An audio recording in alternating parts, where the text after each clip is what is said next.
नमस्कार दोस्तों, आपका मेरे YouTube चैनल स्ट्रेंज फैक्ट्स में बहुत बहुत स्वागत है। मैं आज आपको दिखाने जा रहा हूँ कि आप रिकॉर्डिंग में के समय अपनी रिकॉर्डिंग क्वालिटी को कैसे इम्प्रूव कर सकते हैं।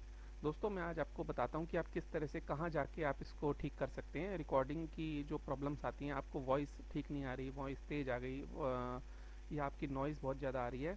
दोस्तों, मैं सबसे पहले आपको बताना चाहूँगा, इस समय जो मैं माइक यूज़ कर रहा हूँ वो नॉर्मल माइक है, कोई भी इम्प्रूव्ड या इन्हेंस्ड माइक नहीं है ये। बिल्कुल नॉर्मल जो सिंपल माइक मिलता है वो है। आप चाहें तो बहुत अच्छी क्वालिटी के प्रोफेशनल माइक ले सकते हैं, जो बहुत महंगे आते हैं, जो बहुत कॉस्टली आते हैं।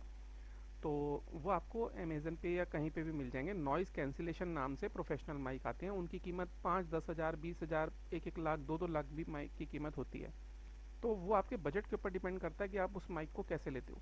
दोस्तों, मैं आपको पहले बेसिक चीज़ बता दूं कि आपको क्या करना है। जो अगर आपके पास महंगे माइक नहीं भी हैं, तो आप चाहें तो इस तरह से मैं आपको अभी बताऊंगा कि कैसे कैपेसिटर लगा के भी आप माइक को इम्प्रूव कर सकते हैं। तो दोस्तों, पहले तो पिन ड्रॉप साइलेंस आपको रखना होगा, या पढ़ लीजिए इसको।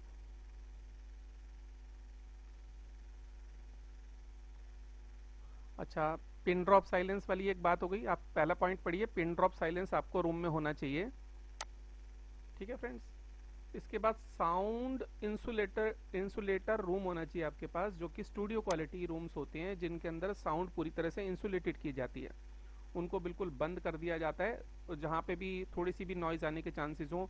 आपके डेस्कटॉप के पीछे जो पावर सप्लाई में फैन चलता है उसकी नॉइज भी बहुत तेज होती है, जो इस समय शायद मेरे सप्लाई में भी है, जिसको मैं, अब आप कहेंगे इसका क्या सोल्यूशन है, तो आपको वो कंप्यूटर को बहुत दूर रखना चाहिए किसी भी तरह से, आपको वायर लंबी करके। और हो सके तो पावर सप्लाई के पास में आप कोई ऐसी चीज रख सकते हैं जो, जैसे कपड़ा उसके पीछे आप रिकॉर्डिंग के टाइम रख सकते हैं कि उसकी साउंड जो है वो आपके माइक तक ना आए। मैंने थोड़ा बहुत कपड़ा लगाया हुआ है, मैं आपको दिखा नहीं सकता इस समय। तो आप उसको जितना हो सके सिस्टम से आप दूर बैठिए माइक लेके, उससे आपकी रिकॉर्डिंग अच्छी आएगी। अच्छा, गुड क्वालिटी माइक्रोफोन मैंने आपको बता ही दिया, थर्ड पॉइंट आपको। Fourth, if sound cancellation mic not available, तो उसको आपको कैसे कैपेसिटर लगाना है वो मैं आपको थोड़ा दिखा देता हूँ। ये देखो, आपका ये जो माइक्रोफोन है, मैं साइड से दिखाएं तो ये साइड से ऐसा है, और ये जो ग्रीन वाला पार्ट है ये आपका माइक्रोफोन है। मैं इसको अब हम इसको चीज को पलट देते हैं। तो पलटने के बाद ये हमें ग्रीन वाला पार्ट ऐसा दिखेगा, जहाँ पे आप मेरा माउस का पॉइंटर देख सकते हैं। तो ये पॉजिटिव टर्मिनल होता है, और ये नेगेटिव टर्मिनल होता है। इसके इसके अंदर से तीन ऐसे सोल्डरिंग वायर्स, सोल्डरिंग की लाइनें निकल के जाती हैं। आपको पहचान हो जाएगा कि माइक्रोफोन में वो नेगेटिव पॉइंट है। आप उसके नेगेटिव से कैपेसिटर का नेगेटिव लगा दीजिए।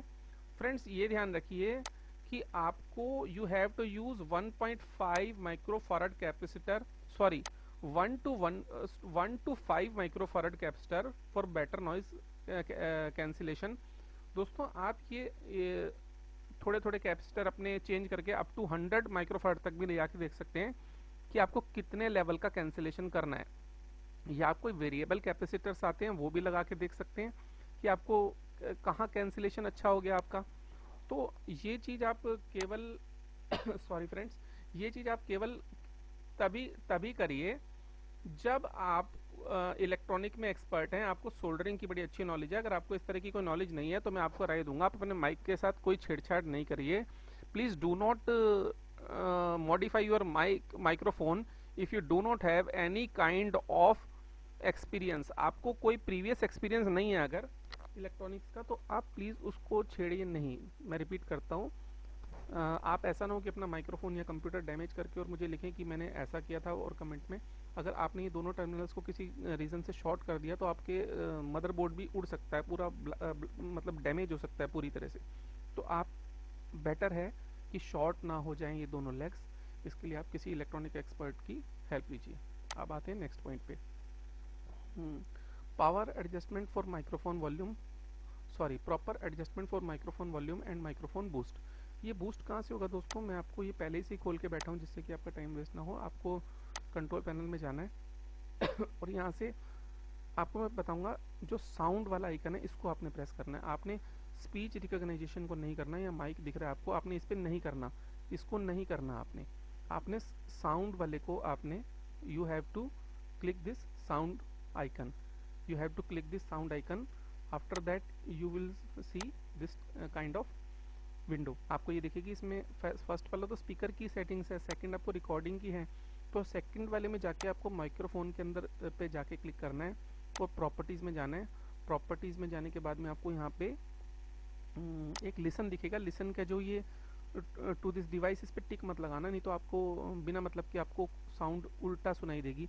दोस्तों एक चीज़ मैं आपको बताना भूल गया, कभी भी रिकॉर्डिंग करते हैं तो आपको यहाँ से अपने स्पीकर के वॉल्यूम को म्यूट कर देना चाहिए, नहीं तो आपको इको परेशान करेगा। ये जो अगर आपके यहाँ लिसन पे बाई चांस डॉट लगा है तो ये इको आके आपकी बहुत ज़बरदस्त नॉइज़ में ख़राबी आ जाएगी।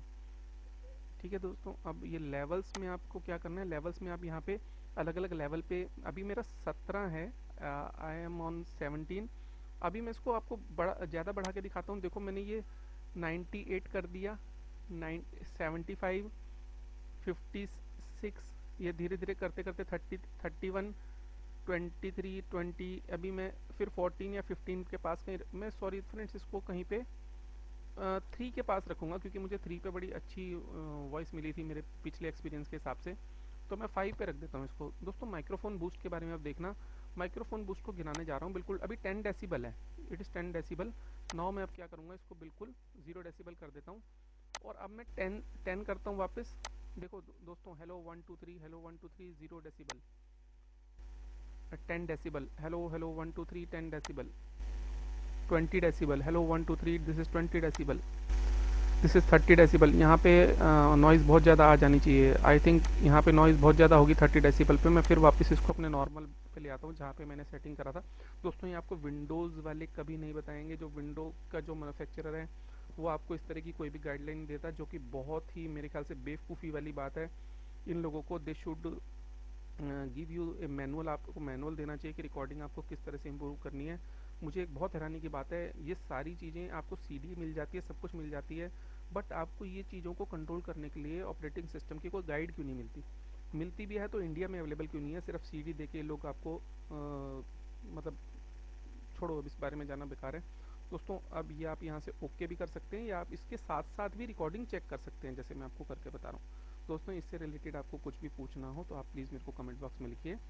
आपको इस तरह की कोई डिवाइसेस बनवानी हो, आपको इस तरह से कोई प्रोफेशनल हेल्प लेनी हो, हम नोएडा दिल्ली इंडिया से हैं, I am from Noida Delhi India.